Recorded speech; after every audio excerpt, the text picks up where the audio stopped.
The things we do for love. As a boy, Joe Larrabee was famous in the town in Middle America where he lived because he could paint beautifully. At 20, he went to study in New York. Delia Carruthers was from the South, and played music wonderfully as a girl. When she was 18, her family paid for her to study in New York.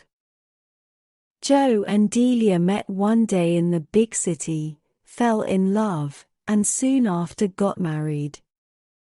They went to live in a little flat far from the center. Joe studied painting with Mr. Magister, and Delia studied music with Mr. Rosenstock. They were very happy while their money lasted. But soon they couldn't pay for more classes with Magister and Rosenstock, who were expensive. So Delia said she would give music lessons to get some money. After 2 days, she came home excitedly. "I've found a student," she said. "Her name's Clementina. She's General A.B. Pinckney's daughter. They live in a wonderful, big house on 71st Street. Clementina's only 18, wears white, and is a lovely girl. I'm going to give her 3 lessons a week, for $5 each. Just think.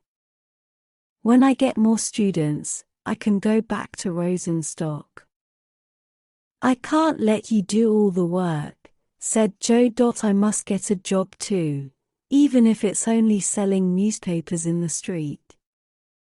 "Oh, no, Joe," replied Delia, "you mustn't stop your classes with Magister." "All right," said Joe. "I really don't like you giving lessons. It isn't art. But you're a dear to do it. When you love your art, nothing is too hard," said Delia softly. "Well, Tinkle said that I could put some of my pictures in his window. Perhaps I'll sell one to a rich old man one of these days." "I'm sure that you will," said Delia. That Saturday, she put $15 on the small table in the middle of their small sitting room. "Clementina's terrible," she said. "She never studies, never listens to me, and always wears white, which gets boring after a while. But the General's a nice, friendly man." Just then, Joe put $18 on the table. "I sold a picture today to a fat man from Arizona," he said. "He saw it in Tinkle's window. He doesn't really understand art, but he wants another picture of a train station before he goes home." "Oh, I'm so happy that you didn't stop painting," said Delia, "and now we have $33. What a lot of money! We can have a really good dinner tonight." The next Saturday evening, Joe got home first. He put $18 on the table, and washed what looked like black paint from his hands. Then Delia came home.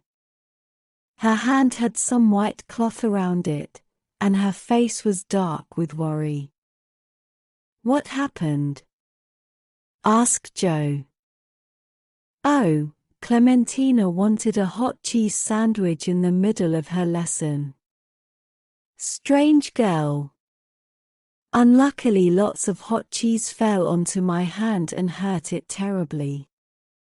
The General was very worried, and sent someone from downstairs to buy some things to put on it. "But now it doesn't hurt so much."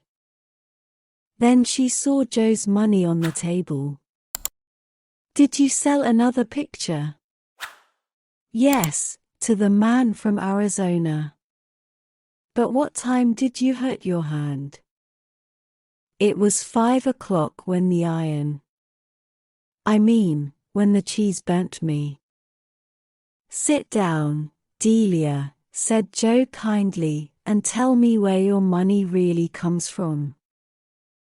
Delia began crying. I couldn't find any music students, she said. So I took a job in the big laundry on 24th Street. I told you stories about the General and Clementina to stop you feeling bad about my work. Then today, another girl at the laundry put a hot iron on my hand, and I thought of that hot cheese story on the way home. Please don't be angry. But how did you find out that my stories weren't true? Well, said Joe. At 5 o'clock I had to send up some oil and cloth for a woman in the laundry upstairs after she burnt her hand on an iron. I'm working downstairs in the engine room. I started there 2 weeks ago. So you didn't really sell. My buyer from Arizona and your General Pinckney are both works of art, but not really music or painting. They both laughed. When you love your art, nothing, began Joe. But Delia put her hand over his mouth to stop him.